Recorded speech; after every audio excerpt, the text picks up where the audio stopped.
Hi again, guys. Next video. Lately, the weather's cleared up, obviously, a bit, and a few guys have been going out and chasing mackerel, coming to the shop, and wanting to know how to tie a haywire twist, and even do a Flemish eye.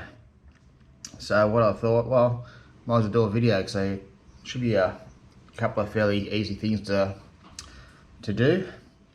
So that's it. This video is just going to be on tying a Flemish eye and how to do a haywire twist. And the first thing I was going to do is just give you quite a sort of a demo with a sinker and a bit of Dacron here. I see a lot of people doing this when they're doing haywire twists, and it's wrong. It won't hold, not under pressure. So basically, just pretend this is the sinker's a lure or something, lure or whatever, hook. And what I see people doing, when you're tying a haywire twist, right, pretend this Dacron here's wire. When you're doing a haywire twist, you should really have both pieces, like 90 degrees apart, and you twist around each other. Okay? And I don't know if you can see that, but when you do it, it's nice and short down there and tight, and it's twisting around each other. You do that about 3 times, then you can pull the tag end, that's the cut off end, the short end, in tight, and you do a couple of tight little wraps at the end just to finish it off. And that's how a haywire twist should be. It should be nice and short, easy like that, compact, and wound together nice and tight. What I see a lot of guys doing, I'll just undo that, is with your tag end, what they do is wrap it around, they just wrap one end, the tag end around the main line, the main wire, and you can see how long that is. And you see them going right up the line, and they look horrible, and they're a little bit kinked, and they're quite long, and it's just one wrapped around the other. That doesn't work, that can pull out. Okay, so generally when you do a haywire twist, you want them both like 90 degrees, wrapping around each other. I will do one in wire. Actually, I'll do both ways in wire, and just show you, what we're going to do here. I've got a bit of, this is 60 pound, 69 pound, single strand. This is what you do your haywire twist in. I'll do 2. So what we're going to do here is to just loop it over. I'm not going to put anything on the end, I'm just doing a couple of samples for you. So we'll loop it over, and to hold a little loop to make it easier, just got a pair of pliers, just hold the loop. What I'm going to do first is just do a really rough one, what I see in the shop all the time. Just so you can see hopefully what I'm doing here, I'm just one's going around and they just bring it in nice and tight. And that's what a lot of guys do. I see that a lot. Hopefully the camera can pick that up. If not, I'll put a bit of paper behind it. You can hopefully see that. See how it's long, it's like one wrap down rather, one round the other. That's not working, okay? That's not what you want to do. What I'll do is I'll cut that off. We'll do this again, okay? So I'll make a loop. Now pretend there's a hook or a lure or something on here.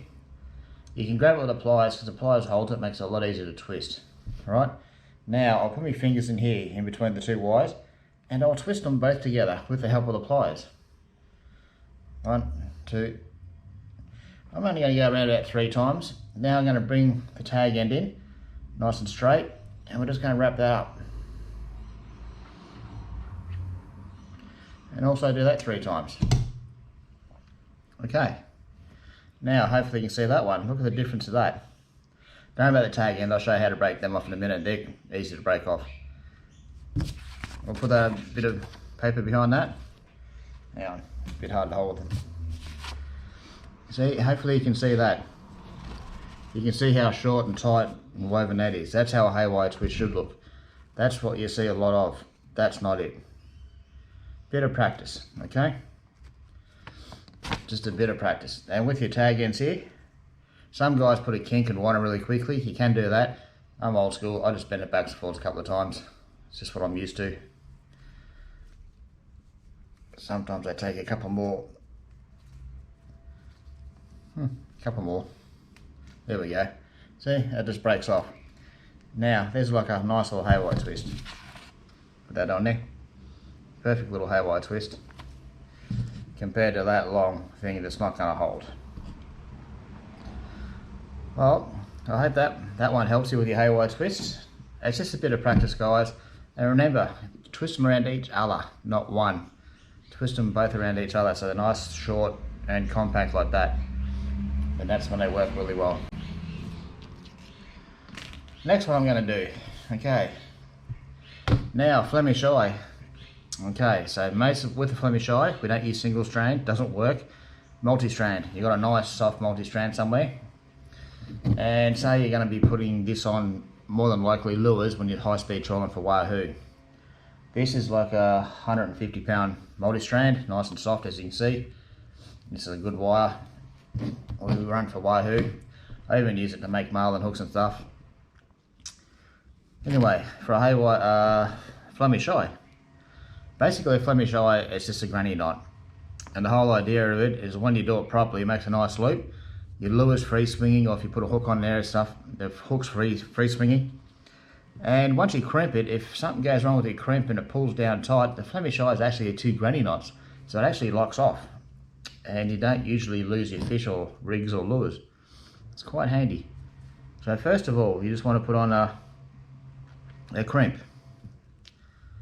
I've got a double crimp here. I'm using double crimps. These are, I believe, are size 1. They are 1 double crimp. That fits the 150. Multi-strand, really nice. So crimp on first. Now I'm just going to use a hook for this demonstration. Just a hook through like so. Right? Now what we're going to do here is just bring the wire back around and put it through the eye again. Like so. You can see that. Now you're just tying it basically a granny knot. Just bring your tag in, put it through. See? 1. Then go exactly the same way and go through again. 2. There's a Flemish eye. Look at that. Now you can just like roll it down on itself. Just roll it down till it's nice and small and snug. There we go. Now we'll just finish off the crimp. I won't crimp this, it's only a demonstration, so I'll just put the crimp on there to show you. Put the crimp on, slide the crimp down, slide the loop down till it's nice and small and snug. There you go. There's your Flemish eye. How's that? And look how free swinging. Nice circle.